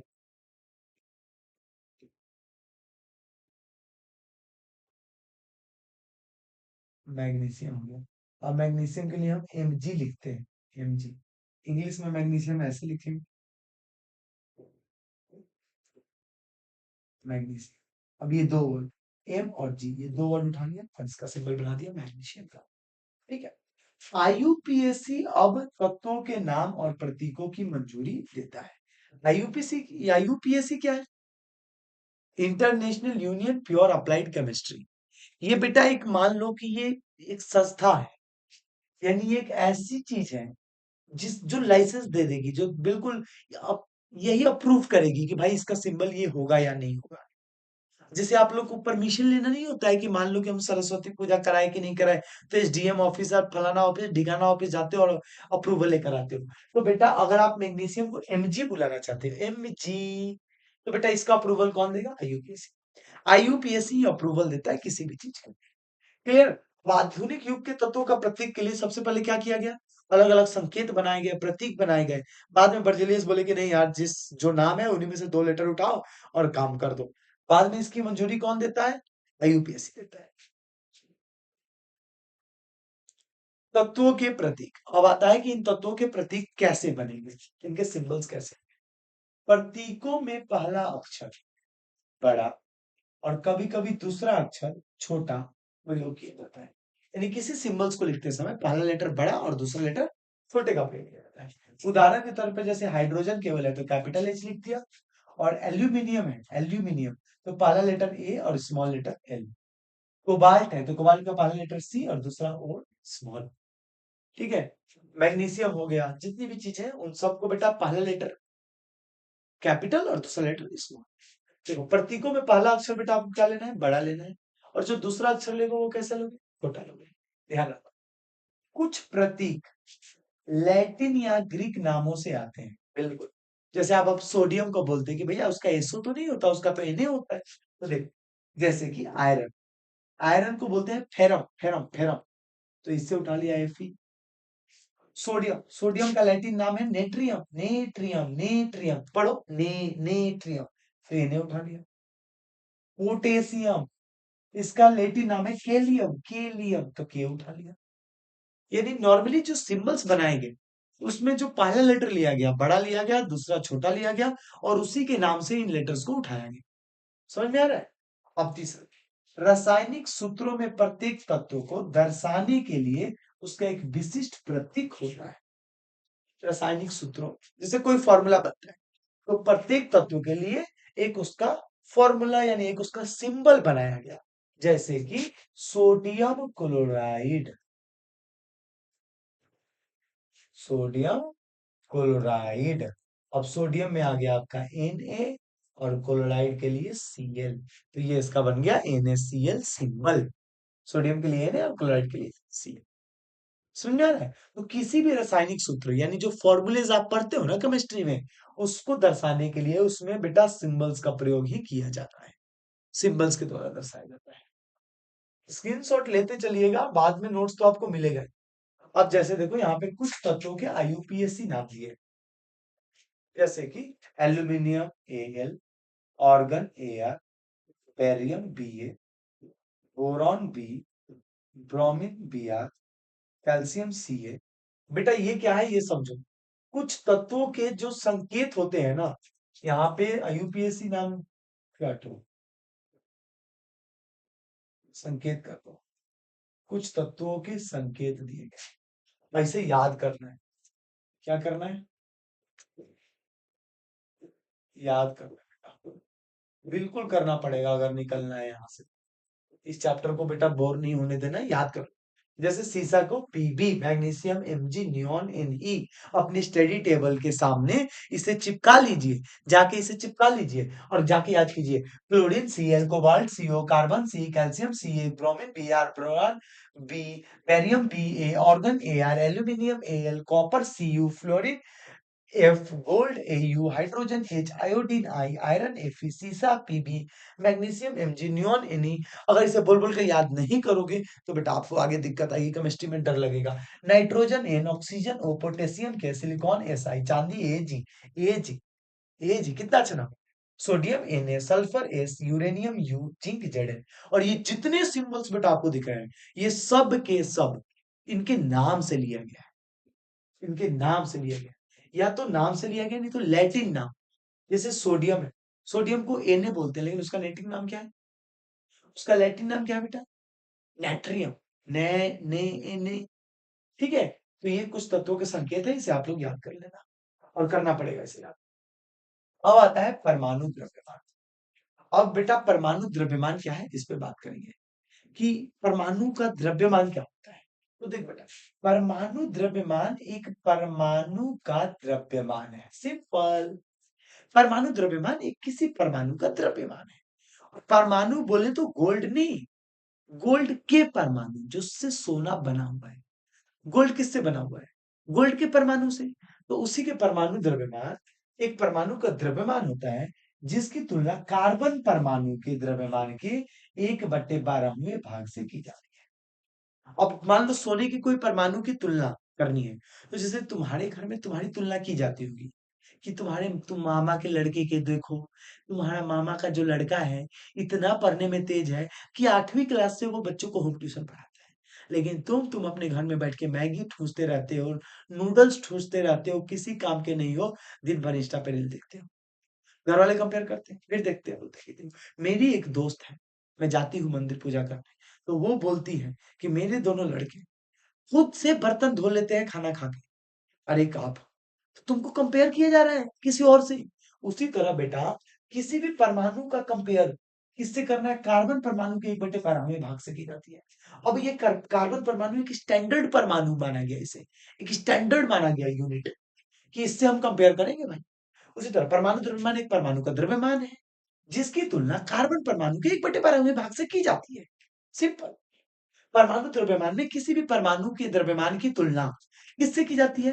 कार्बन परमाणु के 1/12वें भाग से। इस बात को बेटा बोलो, जैसे यहाँ पे समझाता हूँ कि डाल्टन ने यह विचार प्रस्तुत किया कि प्रत्येक तत्व का परमाणु द्रव्यमान निश्चित होता है। डाल्टन ने बोला कि भाई प्रत्येक तत्व का तो परमाणु द्रव्यमान ठीक से होता है। चूंकि परमाणु बहुत छोटे होते हैं, अब ये परमाणु चिक चिक चिक चिक चिक होते हैं, इसलिए वैज्ञानिकों ने उनके द्रव्यमान की तुलना एक मानक के रूप में करने का निर्णय लिया। अब उन्होंने बोला कि देख भाई, अभी डाल्टन अंकल ने बोला कि देखो प्रत्येक परमाणु का द्रव्यमान तो निश्चित होता ही है, और साइंटिस्ट बोले कि देख ये परमाणु जो होते हैं ये बड़े बड़े नहीं होते, छोटे छोटे होते हैं, बहुत छोटे होते हैं, बहुत छोटे। तो हम एक ऐसा यूनिट लेते हैं जिससे हम कंपेयर करेंगे कि देख तेरा परमाणु का द्रव्यमान ना इसका इतना है, और वो हम किससे कंपेयर करते हैं? कार्बन परमाणु के द्रव्यमान के 1/12वें भाग से। लेकिन जो पुराना मानक था, जो पुरानी स्टैंडर्ड थी, जो जब हमने सबसे पहले शुरुआत की, तब हम कंपेयर करने के लिए किसका यूज करते थे? ऑक्सीजन परमाणु। और कौन सा भाग लेते थे? 16 भाग। क्योंकि ऑक्सीजन का परमाणु भार कितना होता है? ऑक्सीजन का परमाणु भाग 16 होता है। यानी ऑक्सीजन को 16 भागों में बांट दो, 1 2 3 4 ऐसे करके 16 भागों में। और जो एक भाग होगा उसी से हम उसके परमाणु को कंपेयर करेंगे, जिसको काउंट करना होगा। लेकिन जो नया मानक बना उसमें हमने कार्बन परमाणु का द्रव्यमान लिया, और इसमें कार्बन द्रव्यमान के 1/12वें भाग का प्रयोग किया। 1/12वां क्यों? क्योंकि कार्बन का द्रव्यमान जो होता है वो 12 होता है। कार्बन के कितने टुकड़े कर दो? 12 टुकड़े कर दो। और 12 टुकड़ा का जो एक टुकड़ा होगा उससे कंपेयर करो कि भाई कितना है किसी भी परमाणु का द्रव्यमान। परमाणु द्रव्यमान किसी भी परमाणु का द्रव्यमान होता है जिसकी तुलना हम करेंगे किसके साथ? कार्बन के 1/12वें भाग से। कार्बन परमाणु के 1/12वें भाग से की जाती है, सिंपल। इसे याद कीजिए, और इसे बेटा नोट करते चल के आगे बढ़ना है, नोट करते चलना है और आगे बढ़ना है। अब आ गया बेटा तरबूज विधि। अभी तरबूज विधि से मैं चीजों को आपको समझाने की कोशिश करूंगा। ये कार्बन परमाणु का 1/12 भाग क्या है? देखो, कल्पना करो, कल्पना मतलब कि फील ले लो, फील ले लो। क्या फील लोगे? कि एक कार्बन परमाणु एक तरबूज के समान है। अब कार्बन परमाणु है तरबूज, कार्बन को तरबूज बना रहे हैं। कुछ भी हो रहा है भाई, कुछ भी हो रहा है। ये साइंटिस्ट पूरे मुझे लग रहा है कि भांग पी के बना दिया सारा कॉन्सेप्ट। कार्बन को बोल रहे हैं तरबूज है। मेरे बच्चे खा जाएंगे इस कार्बन को, ऐसे तरबूज ना बोले। क्या करो, है तो पढ़ाना पड़ रहा है। कोई नहीं बच्चों, ध्यान देते हैं, क्या करें। होता रहता है। तरबूज बढ़िया वैसे, फ्रेश है, 20 रुपए किलो। 5 किलो का होगा, 100 रुपए हो गया। पेटीएम कर देना, ठीक है। बोल दूंगा मैं कि यहाँ पे इसी जगह पे मेरा मोबाइल नंबर आ जाए, पेटीएम कर देना बेटा। 5 किलो तरबूज खा रहे हो आप लोग। एक कार्बन परमाणु एक तरबूज के समान होता है जिसका वजन 12 किलोग्राम है। यानी मान लो कि कार्बन जो है वो तरबूज है, तो तरबूज का वजन 12 केजी है। तब एक हाइड्रोजन परमाणु एक अंगूर के समान होता है। तो हाइड्रोजन वह अंगूर है, और इसका वजन लगभग 1 केजी। इसका कितना है? 1 केजी। देख बेटा, ये तेरा है तरबूज। अभी रुक जाओ, एक और। एक ऑक्सीजन परमाणु एक अनास के समान है। अनास मतलब बड़ा सा अनारस, जिसका वजन 16 किलोग्राम है। इसका वजन 16 केजी है। अब मेरी बात को समझ, अब मेरी बात को समझ ले रे। अब भाई जो तरबूज है तेरा, वो कौन था? कार्बन था। कार्बन था। अब इसके कितने टुकड़े कर दो? 12 पीसेस। और इसको कितने भागों में डिवाइड कर दो? इसका एक पीस यूज करो। एक पीस।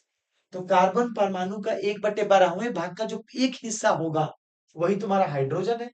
और कार्बन परमाणु का एक का जो 16वां हिस्सा होगा, 16वां हिस्सा नहीं, 16 गुना होगा, वो तुम्हारा ऑक्सीजन है।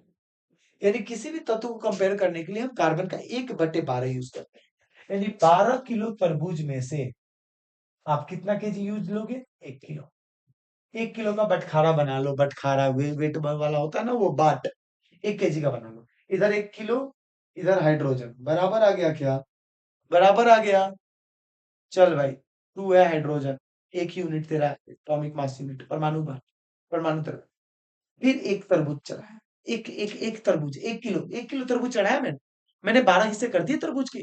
तरबूज कौन है? कार्बन। तरबूज कौन है रे बाबा? कार्बन है रे बाबा। तरबूज कार्बन है। अब उसको 12 हिस्से किए, 1 2 3 4 5 6। अब 1 किलो लिया। ऑक्सीजन चढ़ा है। मैंने कहा ऑक्सीजन तो भारी है भाई, ऑक्सीजन तो भारी है। फिर मैंने तरबूज का 1 किलो और चढ़ाया, क्योंकि मेरे पास एक एक के बहुत पीसेस है। फिर ऑक्सीजन अभी भी बढ़ रही है। और चढ़ाए और चढ़ाए और चढ़ाए, ऐसे करके मैंने तरबूज 1 केजी के कितने पीस चढ़ाए? 16 पीस। 16 पीस चढ़ा दिया। इधर 1 केजी का 16 पीस तरबूज चढ़ गया। इधर ऑक्सीजन, दोनों बराबर आ गए। अब हमने बोला कि भाई, तू तरबूज है वो 12 यूनिट, अंगूर है 1 यूनिट, और अनार है 16 यूनिट। अब हमें किसी भी चीज का वजन करना है।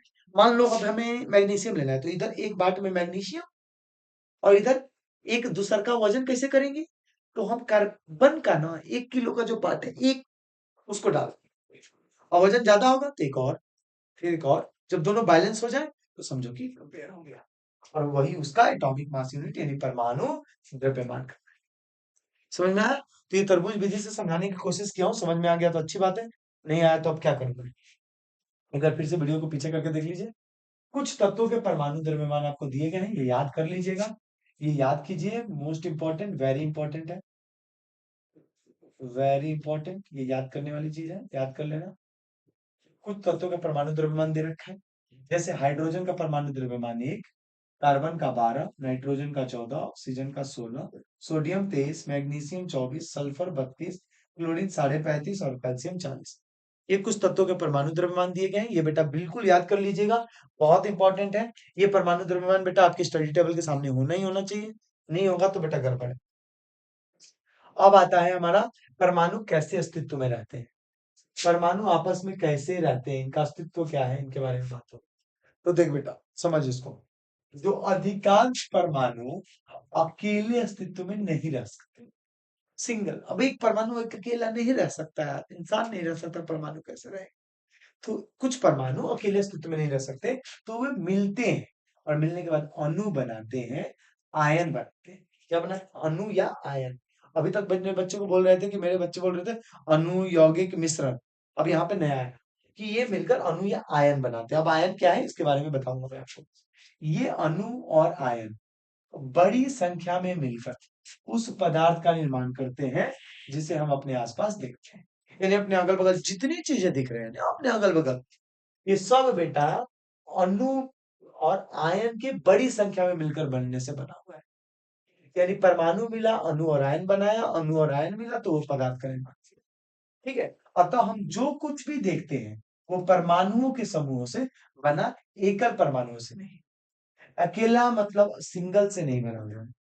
अब अपने अगल बगल जितनी चीजें देख रहे हो ना, जितने, वो कोई अकेला परमाणु नहीं है, वो बहुत सारे परमाणुओं से मिलकर बना हुआ है।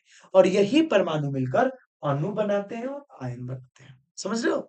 बेटा अपने अगल बगल आप जो चीज देख रहे हो, हम अपने अगल बगल जितनी भी चीजें देख रहे हैं, हम अपने अगल बगल जो हमें दिखाई दे रहा है, वो सब बेटा अकेले एकल परमाणु से नहीं बना हुआ है, ये परमाणुओं के समूहों से बना हुआ है। यानी कई परमाणु मिलकर बेटा आपके अगल बगल की चीजें जो है वो बनाते हैं। समझ में आ रहा है? यानी परमाणु अकेला सिंगल नहीं पाए जाते।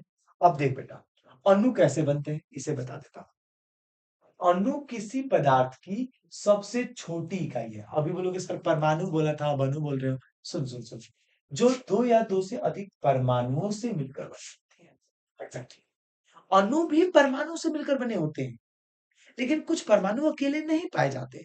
तो जैसे दो को परमाणु एक साथ है तो अणु बोलेंगे, तीन को परमाणु एक साथ है तो अणु बोलेंगे। समझ में आ रहा है? जैसे हाइड्रोजन के दो हाइड्रोजन एक साथ है तो H2 के अणु, हाइड्रोजन के अणु जब ऑक्सीजन के अणु के साथ मिल रहे हैं तो पानी का निर्माण कर रहे हैं। किसका निर्माण कर रहे हैं? पानी का निर्माण कर रहे हैं। ये दिख रहा है कैसे कंबाइंड है एक साथ। तो बेटा कोई भी अणु कैसे बनता है? परमाणु से मिलकर बनता है, और परमाणु अकेला नहीं पाया जाता। अपने अगल बगल जितनी चीजें हैं ना बेटा, कोई भी एक परमाणु से मिलकर नहीं बना है, ये परमाणुओं के समूह से मिलकर बना है। ग्रुप ऑफ परमाणु होते हैं ये, और फिर ये अणु बनाते हैं, आयन बनाते हैं। तो अभी आयन अणु आपको समझ में आ गया कि ये दो या दो से अधिक परमाणुओं के मिलने से बना होता है। अब देख बेटा तत्वों के अंदर अणु कैसे होते हैं, ये तत्वों के अंदर अणु पाए कैसे जाते हैं इसको समझो। जो तत्वों के अणु एक ही प्रकार के परमाणुओं से बने होते हैं। जो तत्व में अणु होते हैं वो एक ही परमाणु से मिलकर बने होते हैं, अलग अलग परमाणु नहीं। जैसे हाइड्रोजन है H2, तो इसके अंदर दो हाइड्रोजन के परमाणु हैं, तो ये बना H2 के अणु।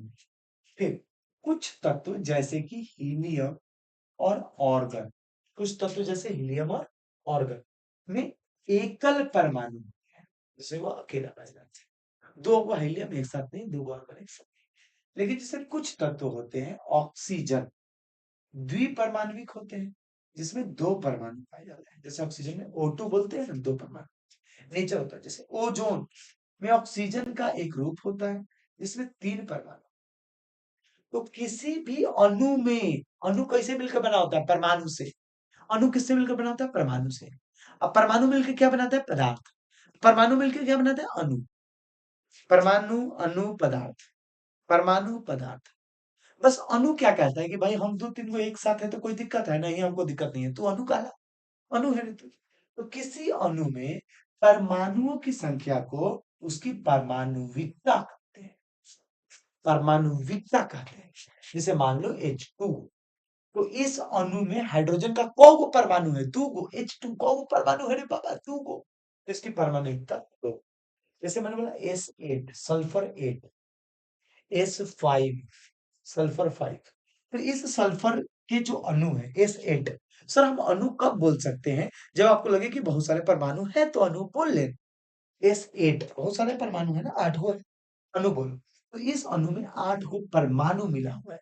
तो एक अणु में जितने परमाणु मिले हुए, जितने, वही उसके क्या कहलाते हैं? वही उसके परमाणुविक कहलाते हैं। तो इसकी परमाणुविकता 8 और इसकी परमाणुविकता 5। समझ में आया? जैसे कि ऑर्गन, अब ये याद करने वाली चीज है। ऑर्गन की परमाणुविकता एकल, हीलियम का एकल, लेकिन ऑक्सीजन का बेटा द्विपरमाणुविक, हाइड्रोजन का द्विपरमाणुविक। मैंने बोला हाइड्रोजन दो होते हैं। नाइट्रोजन बेटा द्विपरमाणुविक, क्लोरीन बेटा द्विपरमाणुविक, फास्फोरस बेटा चतुर्परमाणुविक। ये चार तक चलेगा P4। अब बेटा P4 का परमाणुकता बताओ, परमाणुकता। तो ये P4 के जो अणु है, P4 की अणु, अणु किसके मिलने से बनी होती है? परमाणु। अणु किसके मिलने से बनी होती है? परमाणु।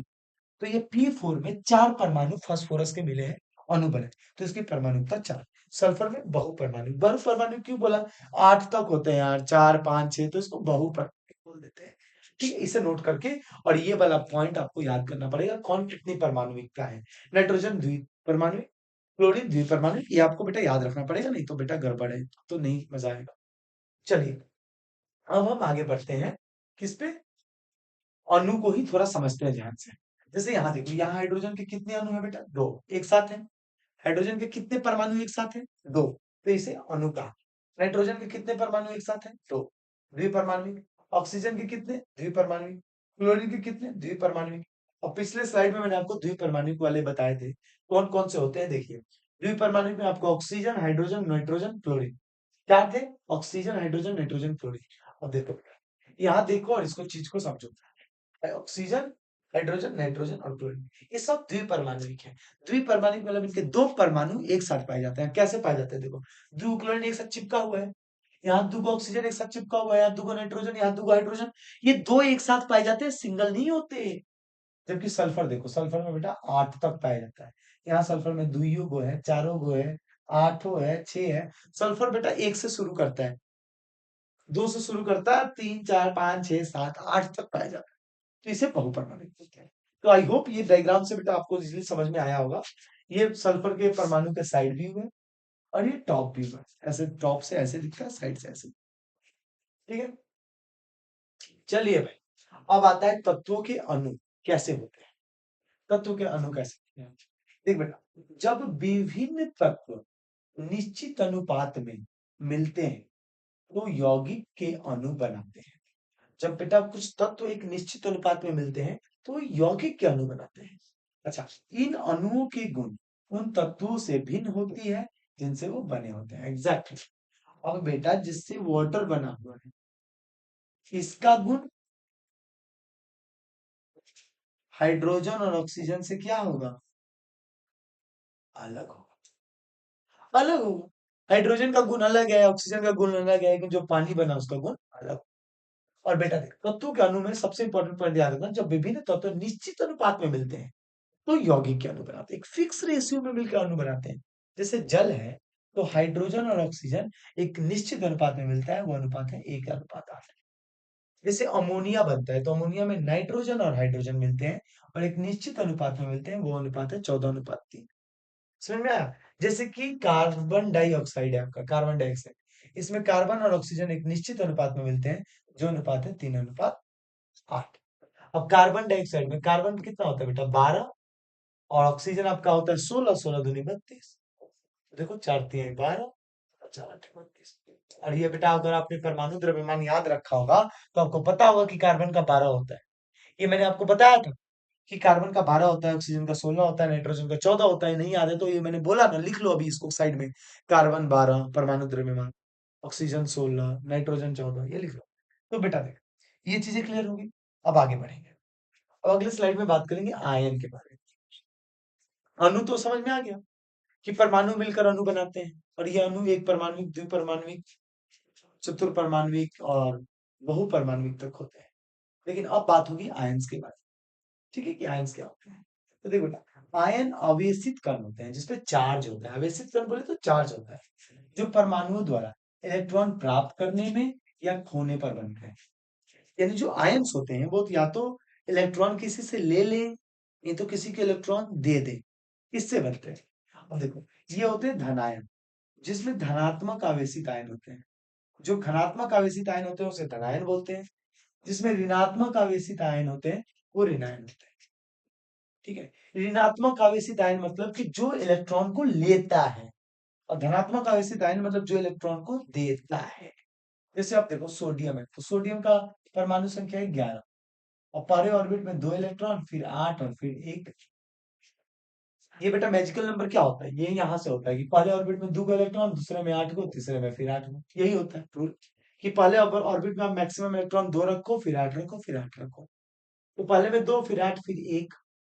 अब ये सोडियम क्या चाहता है कि भाई मेरे लास्ट वाले में मेरे को 8 होना चाहिए था, लेकिन मैं 1 ही। क्लोरीन का बेटा परमाणु संख्या होता है 17, तो इसके पहले में 2, दूसरे में 8 और तीसरे में 7। इसके तीसरे ऑर्बिट में कितने इलेक्ट्रॉन होने चाहिए थे, 8, लेकिन है कितने, 7। तो ये बेटा क्लोरीन क्या कहता है, किसी को खोजता है कि कोई एक ऐसा मिल जाए जो मेरे को एक इलेक्ट्रॉन दे दे और मैं खुश हो जाऊं, 8 हो जाऊं। तो बेटा सोडियम भी खोज रहा है कि यार मेरे पास तो एक के गो है, मेरे को खुश होने के लिए 7 गो इलेक्ट्रॉन चाहिए, लेकिन मेरे को 7 कौन देगा, तो मैं अपना एक इलेक्ट्रॉन किसी को दे ही देता हूँ। तो बेटा जो इलेक्ट्रॉन देता है, सोडियम एक इलेक्ट्रॉन देगा, तो ये बनाएगा Na+। और क्लोरीन को एक इलेक्ट्रॉन चाहिए, क्लोरीन एक इलेक्ट्रॉन लेगा, तो ये बनाएगा Cl-। अब देखो, कुछ आयन आवेश वाले परमाणुओं के समूह से बने होते हैं। कुछ आयंस जो होते हैं चार्ज वाले परमाणु के समूह से बने होते हैं, इन्हें बेटा बहु परमाणु का कहा जाता है। ठीक है, जिनमें परमाणुओं के समूह, किस कैसे परमाणुओं के समूह, आयन आवेशित वाले परमाणुओं के समूह, कुछ आयन आवेश वाले परमाणुओं के समूह से बने होते हैं, इन्हें बेटा हम बहुपरमाणु कहते हैं। समझ में आया? तो अभी आयंस में तो दो चीजें बहुत इंपॉर्टेंट ध्यान रखना, धन आयन और ऋण आयन। जो देता है वो धनायन, जो लेता है वो ऋणायन, ये ध्यान रखना।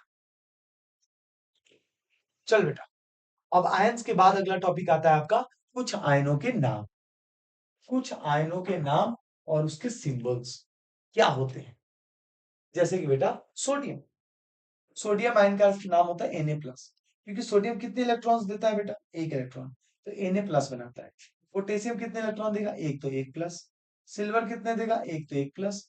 कॉपर कितने देगा, एक, तो एक प्लस। अब इसमें देखो चीजें क्या याद रखना, कि कितने लोग जो होते हैं एक इलेक्ट्रॉन किसी को देते हैं, वो ये हो गए, और कितने लोग हैं जो दो दो इलेक्ट्रॉन्स देते हैं, वो लिस्ट ये हो गया, और तीन तीन वालों की लिस्ट ये है। समझ में आया। अब सुनो एक बार, यहाँ जो है वो उनकी लिस्ट है जो जो एक एक इलेक्ट्रॉन ले रहे हैं, हाइड्रोजन से लेके आयोडीन तक, ये एक इलेक्ट्रॉन ले रहे हैं, तो ये माइनस वाले हैं। ऑक्सीजन और सल्फर ये दो इलेक्ट्रॉन ले रहे हैं, तो ये दो माइनस वाले हैं। और नाइट्रोजन तीन ले रहा है, तो तीन माइनस। तो जो जितने इलेक्ट्रॉन्स लेगा वो उतना माइनस होता जाएगा, जो जितना इलेक्ट्रॉन्स देगा वो उतना प्लस होता जाएगा। तो ये देखो, ये सारे जो है वो इलेक्ट्रॉन्स देने वाले हैं, एक इलेक्ट्रॉन्स देने वाले ये, दो इलेक्ट्रॉन्स देने वाले ये। समझ में आ रहा है। और अगर बेटा जैसे हाइड्रोक्साइड है, नाइट्रेट है, या फिर कार्बोनेट है, तो यहाँ भी बेटा आप याद रखोगे कि एक माइनस वाले हैं ये, -1। हाइड्रोक्साइड में भी बेटा क्या होगा, -1। नाइट्रेट में भी क्या होगा, -1। -1 क्योंकि उन्होंने एक इलेक्ट्रॉन लिया है, और ये देख के पता चल रहा है कि लिया है। माइनस जो करीब है वो इलेक्ट्रॉन्स लिए हैं, जो पॉजिटिव है उन्होंने इलेक्ट्रॉन दिया है। ठीक है, तो इसे ध्यान में रखना कि कौन क्या। जैसे बेटा एक बार फिर से इसे रिपीट कर देता हूँ, इसे फिर से रिपीट कर देता हूँ क्योंकि ये इंपॉर्टेंट है। अगर जैसे आपसे पूछे कि जैसे हाइड्रोक्साइड का क्या इसने इलेक्ट्रॉन दिया है या लिया है, तो देख लो OH-1, OH माइनस है तो 1 ही है, तो यानी इसने एक इलेक्ट्रॉन लिया है। चल बेटा, अब आता है संयोजकता। संयोजकता किसे कहते हैं, देख, संयोजकता इलेक्ट्रॉनों की वह संख्या है जिसे एक परमाणु बंधन बनाने के लिए प्राप्त कर सकता है, हो सकता है, या साझा कर सकता है। यानी दूसरे से जुड़ने के लिए या तो इलेक्ट्रॉन देगा, या इलेक्ट्रॉन लेगा, या शेयर कर लेगा, उसे संयोजकता कहते हैं। उसे ही क्या कहते हैं बेटा, संयोजकता कहते हैं। यानी किसी और से जुड़ने के लिए। जैसे कि यहां समझ, ऑक्सीजन है, कितने नंबर पे आता है, 8 नंबर पे। तो इसमें बेटा एटॉमिक नंबर 8 है, तो इलेक्ट्रॉन्स भी कितने होंगे, 8 होंगे। पहले ऑर्बिट में 2 इलेक्ट्रॉन दिख रहा है आपको, दूसरे में देखो कितने हैं, 6 हैं।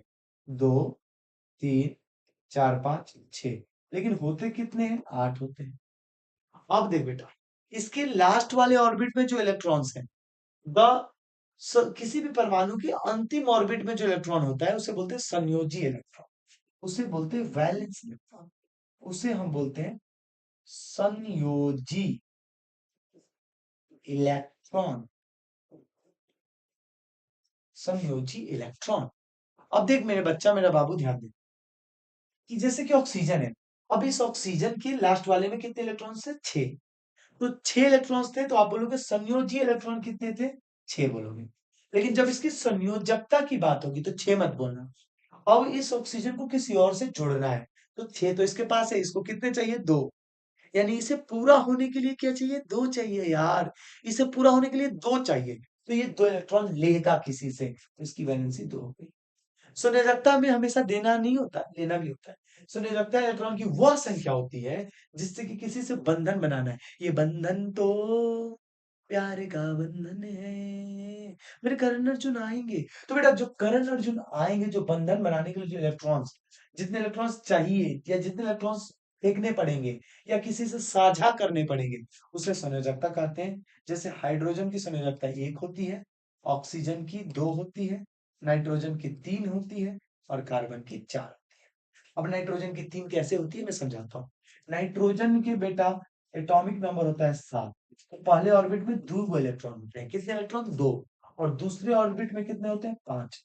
लेकिन अगर आपसे कोई पूछे कि संयोजी इलेक्ट्रॉन कितने हैं, नाइट्रोजन में संयोजी इलेक्ट्रॉन कितने हैं, नाइट्रोजन में संयोजी इलेक्ट्रॉन कितने हैं, तो लास्ट वाले में इलेक्ट्रॉन बता देना, 5 है रे बाप।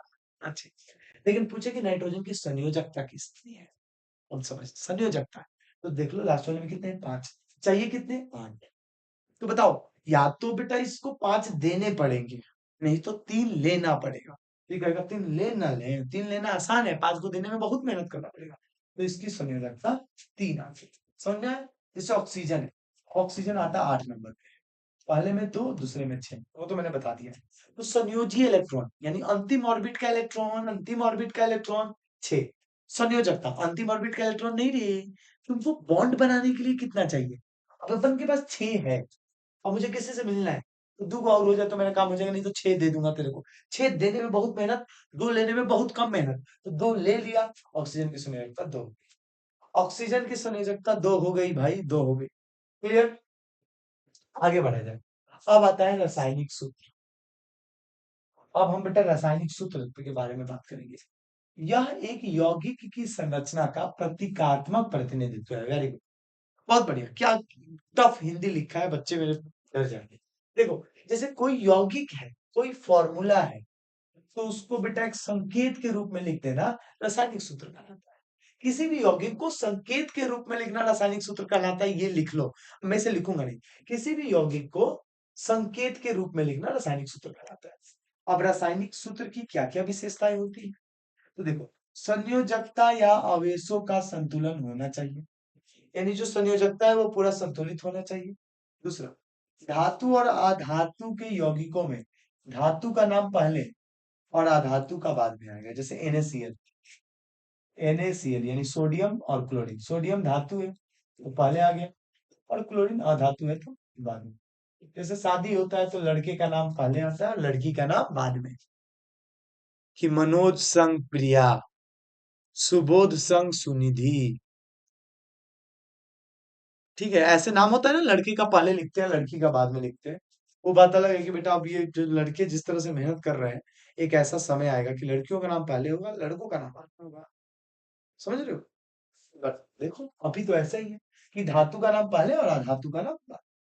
अगर बहुपरमाणुविक आयन के लिए यदि एक से अधिक कोष्ठक का उपयोग किया गया हो तो उनका प्रयोग करें।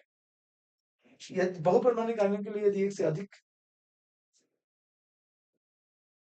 अच्छा, यदि देख बेटा यहाँ पे थोड़ा गड़बड़ है, इसे सही कर, कि अगर बहुपरमाणुविक आयन है और एक से अधिक आयन का प्रयोग किया गया है, एक से अधिक आयन है या एक से अधिक तत्व है प्रयोग किया गया है, तब आप बेटा ब्रैकेट का यूज कीजिएगा, जैसे CaOH का होल्ड। अब OH में बेटा 2 तत्व है और दोनों के दोनों बहुपरमाणुविक है, दोनों के दोनों 2 है, तो ब्रैकेट का यूज करेंगे। क्लियर है? तो रासायनिक सूत्र में सबसे इंपॉर्टेंट ध्यान रखना, धातु का नाम पहले धातु का बाद में, बाकी सब हो जाएगा। ठीक है, अब आता है रासायनिक सूत्र लिखने के नियम क्या है, कैसे लिखेंगे। कैसे लिखेंगे ध्यान रखो, दोनों तत्वों के प्रतीक लिखिए। जैसे मान लो आपको लिखना है सोडियम क्लोराइड, आपको लिखना है सोडियम क्लोराइड, वो देख लेना कि क्लियर आ रहा है ना, सोडियम,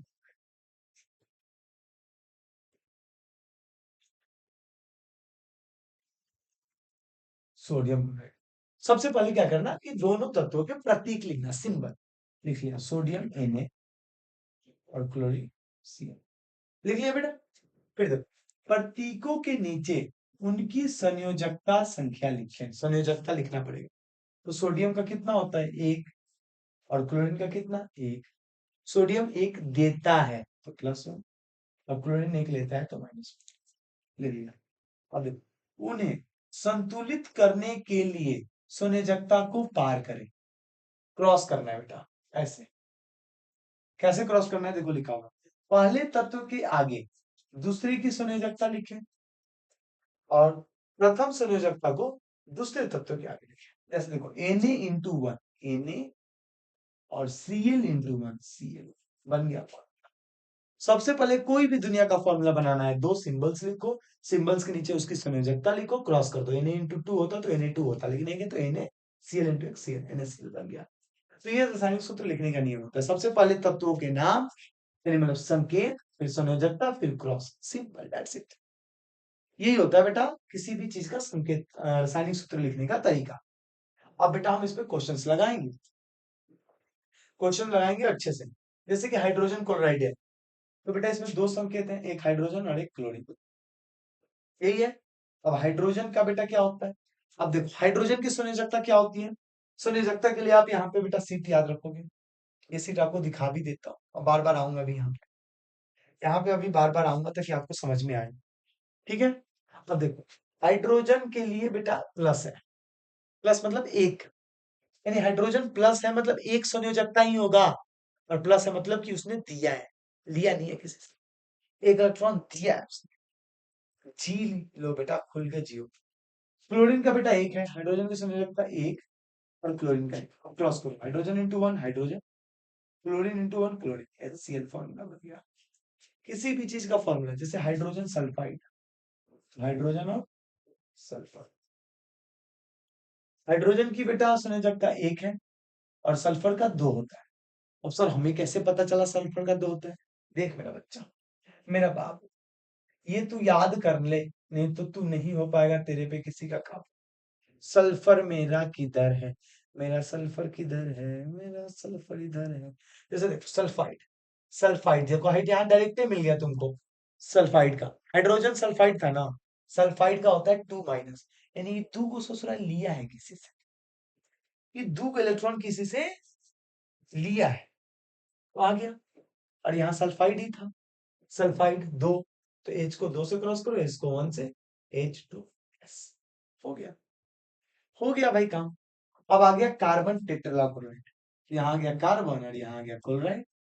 कार्बन का कितना होता है 4, और क्लोरीन का 1, C × 1 C, Cl × 4, CCl4, CCl4, खत्म। कार्बन का 4, क्लोरीन का 1, एक ही होता है क्लोरीन का। मैग्नीशियम क्लोराइड Mg, और क्लोरीन Cl। अगर ये भी नहीं पता है तो एटॉमिक नंबर याद कर लेना यार, मैग्नीशियम आता है 12 नंबर पे, 282, तो इसका 2 हो जाएगा। क्लोरीन आता है 17 नंबर, इसका आएगा 287। अब इस उसमें 7 इलेक्ट्रॉन तो देगा नहीं, किसी से एक मांग ही ले, किसी से एक मांग ही लेगा, जब एक मांगेगा तो इसका एक होगा, Mg × 1 Mg, Cl × 2 Cl, MgCl। Clear हो गया, MgCl2 हो गया इसका फॉर्म। चलो उसी तरह बेटा इस पे जो है आसान आसान वो खुद से करोगे।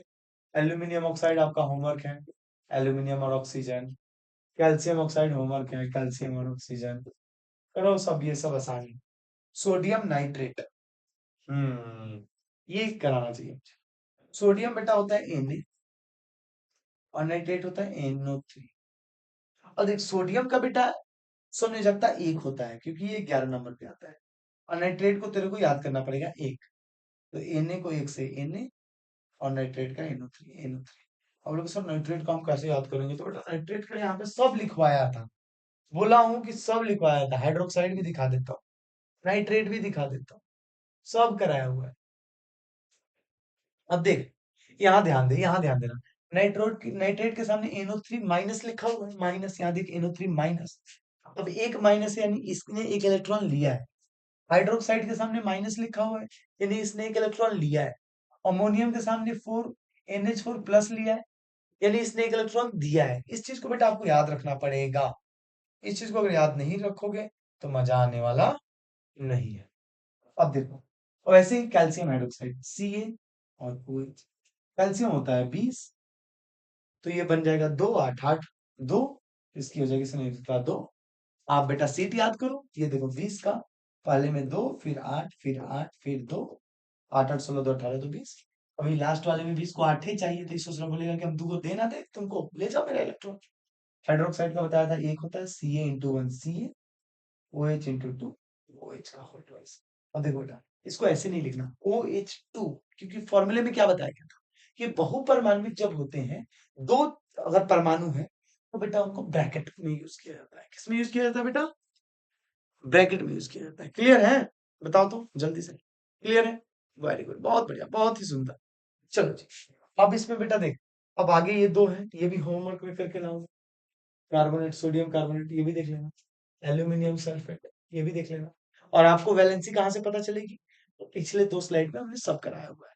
ये बेटा खुद से लपेटते चलो, क्योंकि वीडियो बहुत लंबा चला जाएगा, फिर बाद में बोलोगे कि बहुत लंबा वीडियो बनाते हैं।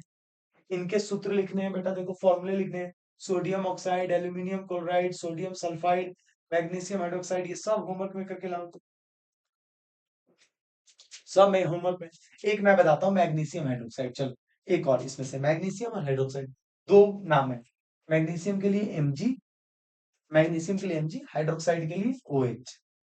अब रूल क्या कहता है कि सबसे पहले संकेत फिर उसके नीचे उसका संयोजक, संयोजकता लिखते हैं, संयोजकता।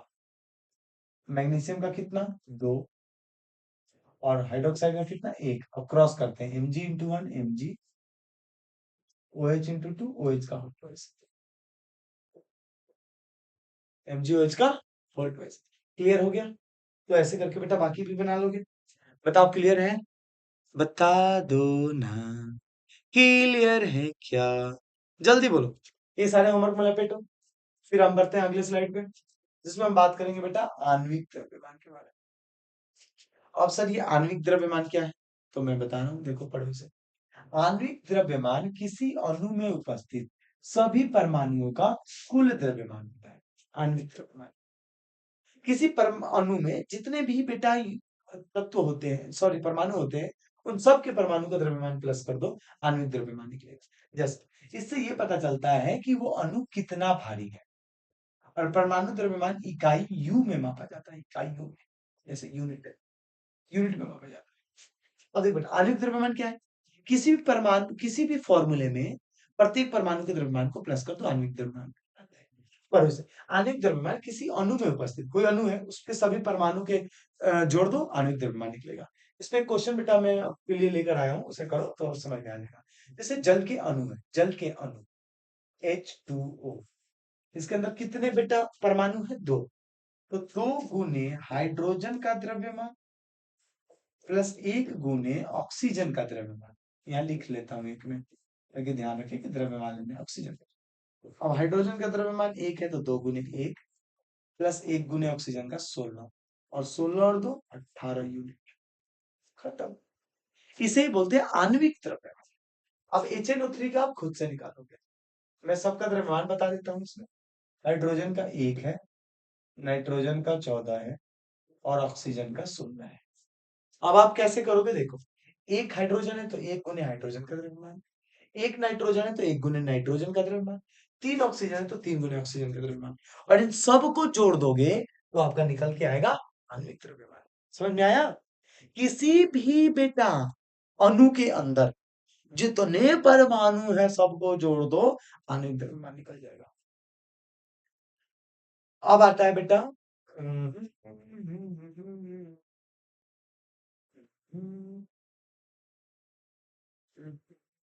अच्छा, इसमें एक आणविक द्रव्यमान के बाद भी एक टॉपिक था, वो शायद हटा दिया है, कि नहीं?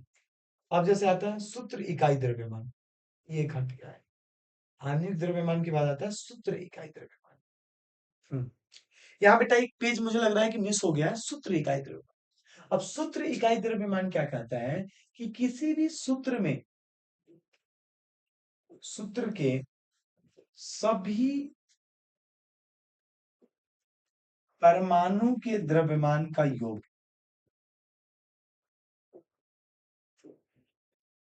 सूत्र के सभी परमाणु के द्रव्यमान का योग, सूत्र के सभी परमाणु के द्रव्यमान के योग को सूत्र इकाई द्रव्यमान कहते हैं। जैसे बेटा आणविक द्रव्यमान, अणु में जितने परमाणु थे, अणु के अंदर जितने परमाणु हैं, अणु में जितने परमाणु हैं सभी को जोड़ दो तो आणविक द्रव्यमान। तो सूत्र के सभी परमाणु के द्रव्यमान को जोड़ दो तो सूत्र द्रव्यमान, सूत्र इकाई द्रव्यमान निकलेगा। जैसे आता है CaCl2, Ca कितना है, 1, 1 गुने Ca का द्रव्यमान प्लस 2 गुने Cl का द्रव्यमान।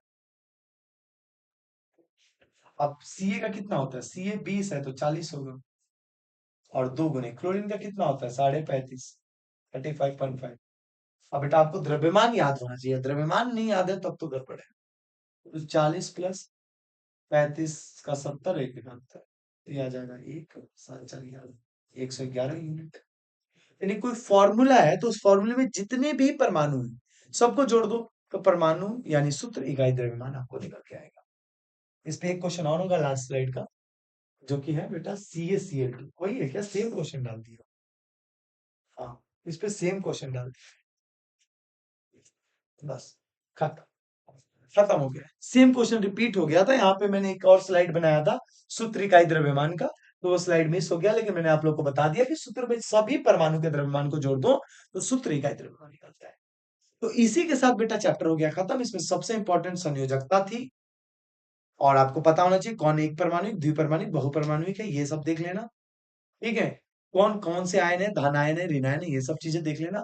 बाकी डाल्टन की जो पर थ्योरी है, एटॉमिक थ्योरी, उसे बेटा अच्छे से कर लेना। ड्रॉबैक्स भी देख लेना, क्या कमियाँ थी और उनकी थ्योरी में उन्होंने क्या-क्या बातें बताई थी। तो इसी के साथ आज का लेक्चर कंप्लीट करते हैं। बेटा डिस्क्रिप्शन बॉक्स में आपको मिल जाएगा पूरी क्लास में जो भी चीज़ें पढ़ाई गई हैं, उसका नोट्स। तो बेटा उसे नोट्स को डाउनलोड करके नोटबुक में ज़रूर तैयार कर लीजिएगा। तभी बेटा आपकी पढ़ाई अच्छे से हो पाएगी। तो आज के लिए इतना ही, यहीं खत्म करते हैं। चैप्टर हो गया है कंप्लीट, हर एक टॉपिक, हर एक पॉइंट्स को कवर कर दिया गया है। तो मिलते हैं एक नए वीडियो के साथ जल्दी। Bye bye.